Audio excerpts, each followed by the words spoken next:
Hamas को मिटाने की पूरी तैयारी कर चुका है इजराइल।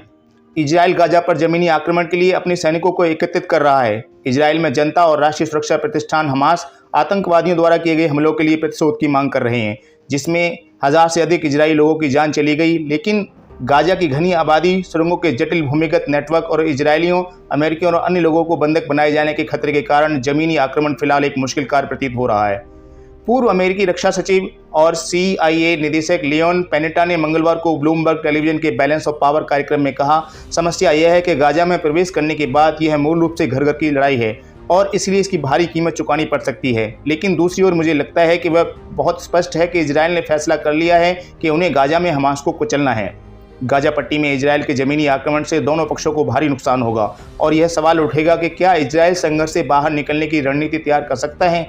यह मध्य पूर्व में भी प्रभाव पैदा करेगा, अपनी अरब पड़ोसियों के साथ इजराइल के नाजुक मेलजोल को खतरे में डालेगा और यह जोखिम बढ़ाएगा और यह संघर्ष एक व्यापक क्षेत्रीय युद्ध में बदल जाएगा। एक अमेरिकी अधिकारी ने कहा कि आक्रमण के बाद जो कुछ होता है वह इराक में 2004 के बैटल ऑफ फालूजा जैसा हो सकता है, जिसमें सड़क दर सड़क खूनी लड़ाई शामिल थी। इजरायली सेना के खिलाफ गाजा में हमास का प्रतिरोध भयानक हो सकता है। नाम न छापने की शर्त पर संवेदनशील मामले पर चर्चा करने वाले अधिकारी के अनुसार इजरायली सेना के खिलाफ गाजा में हमास का प्रतिरोध भयानक हो सकता है, खासकर अगर पड़ोसी देश सुदृढ़ीकरण प्रदान करते हैं। इजराइल ने यह घोषणा नहीं की है कि वह गाजा में सेना भेजेगा, लेकिन प्रधानमंत्री बेंजामिन नेतन्याहू ने वादा किया है कि आने वाले दिनों में हम अपने दुश्मनों के साथ जो करेंगे उसका असर पीढ़ियों तक रहेगा। जमीनी घटनाक्रम से यह भी पता चलता है कि इजराइल कुछ बड़ी योजना बना रहा है। वह हवा, जमीन और समुद्र से गाजा पर बमबारी कर रहा है। इजराइल की सेना हजारों सैनिकों को समायोजित करने के लिए गाजा पट्टी के बगल में एक बेस बना रही है, क्योंकि इजरायली टैंकों के काफिले इस क्षेत्र की ओर बढ़ रहे हैं। देश ने पहले ही 3 लाख रिजर्विस्ट जुटा लिए हैं, जो इसके इतिहास में सबसे अधिक हैं। इजरायली सेना के प्रवक्ता रिचर्ड हेचट ने मंगलवार को पत्रकारों से कहा, इजराइल बहुत गंभीर और आक्रामक तरीके से जवाब देने जा रहा है। जान माल का और अधिक नुकसान होगा। गाजा कब्जा करने के लिए काफ़ी बड़ा क्षेत्र है और इसमें बहुत सारे लोग रहते हैं। इस बढ़ती धारणा का एक हिस्सा है कि इजराइल जमीनी आक्रमण शुरू करेगा। गाजा में हवाई युद्ध की सीमाओं पर निर्भर करता है। हवाई हमलों से उन सुरंगों, भूमिगत हथियारों के भंडार और तस्करों की मार्गों को साफ करने में सफलता मिलने की संभावना नहीं है, जिनके कारण शनिवार का हमला संभव हुआ। अमेरिकी सेना के सेवानिवृत्त 4 स्टार जनरल कीथ अलेक्जेंडर, जो राष्ट्रीय सुरक्षा एजेंसी के निदेशक थे, उन्होंने कहा कि किसी बिंदु पर उन्हें इजरायली सेना के अंदर गाजा पट्टी पर जाना होगा। वे सीमित ऑपरेशन कर सकते हैं, लेकिन यह कब्जे के लिए काफ़ी बड़ा क्षेत्र है और इसमें बहुत सारे लोग रहते हैं।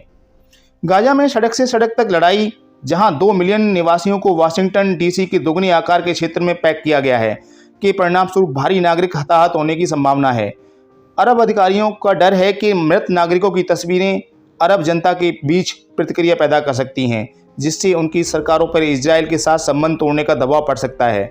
सेंट्रल इंटेलिजेंस एजेंसी के पूर्व वरिष्ठ खुफिया सेवा अधिकारी और मध्य पूर्व मामलों के विशेषज्ञ विलियम असन ने कहा, कब्जा जितना लंबा चलेगा, आप इजराइल के लिए समर्थन में उतना ही अधिक कमी देखेंगे और अरब राज्यों पर उनकी जनता की ओर से उतना अधिक दबाव देखेंगे। इसकी राजनीतिक और PR संकट में बदलने की संभावना है। हमास द्वारा लोगों को बंधक बनाए जाने के लिए उनकी जान को खतरा। हमास ने 7 अक्टूबर की सुबह अपनी हमले के दौरान बच्चों से लेकर बुजुर्ग महिला तो कई इजरायली और विदेशी नागरिकों को पकड़ लिया। हमास ने कहा कि जब भी इजराइल बिना किसी चेतावनी के गाजा में नागरिकों के घरों पर हमला करेगा तो वह एक बंधक को मारने के लिए तैयार है। अगर इजरायली सेना गाजा पट्टी में घुसती है तो फिर इन बंदियों की जान भी खतरे में होगी। इस युद्ध के बहुपक्षीय संघर्ष में बढ़ने का भी गंभीर खतरा है। इजराइल पहले ही लेबनान से रॉकेट हमले देख चुका है। अगर वह सैन्य बल के साथ जवाब देता है तो बहुपक्षीय युद्ध और व्यापक क्षेत्रीय संघर्ष की संभावना बढ़ जाती है। इन सबके ऊपर ईरान के भी इस युद्ध में शामिल होने की संभावना है। ईरान के सर्वोच्च नेता आयतुल्ला अली खामेनी ने मंगलवार को एक समारोह में कहा, गाजा के लोगों का नरसंहार और सामूहिक हत्या इजराइल पर एक बड़ी आपदा लाएगी। अमेरिकी जनरल ने ईरान को इसमें शामिल न होने की चेतावनी दी है और तेहरान को रोकने के लिए क्षेत्र में अपना सबसे बड़ा विमान वाहक पोत USS गेराल्ड R. फोर्ड भेजा है।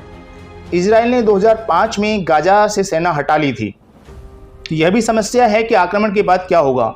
सैन्य कार्रवाई के साथ टिकाऊ राजनीतिक समाधान की कोई गारंटी नहीं है। इजराइल ने 2005 में गाजा से जमीनी सेना हटा ली थी, क्योंकि इस क्षेत्र पर पिछला कब्जा बहुत महंगा साबित हुआ था। इजरायली सैन्य खुफिया विभाग के पूर्व शीर्ष अधिकारी योशी कुपरवासेन ने आतंकवादियों के बारे में कहा, अंत तब होगा जब वे एक ऐसी व्यवस्था को स्वीकार कर लेंगे जिसमें वे भविष्य में आतंकवादी हमलों को अंजाम देने का कोई भी विचार छोड़ देंगे। जब इजरायली आबादी को यह समझ में आ गया कि हमास के बगल में रहने का क्या मतलब है, तो वे हमास के बगल में रहना बंद करने के लिए लगभग कोई भी कीमत चुकाने को तैयार हैं। तो दोस्तों, और इसके बारे में अधिक जानकारी के लिए आप हमारे चैनल पर जुड़े रहें और हमारे चैनल को सब्सक्राइब जरूर कर लें। धन्यवाद।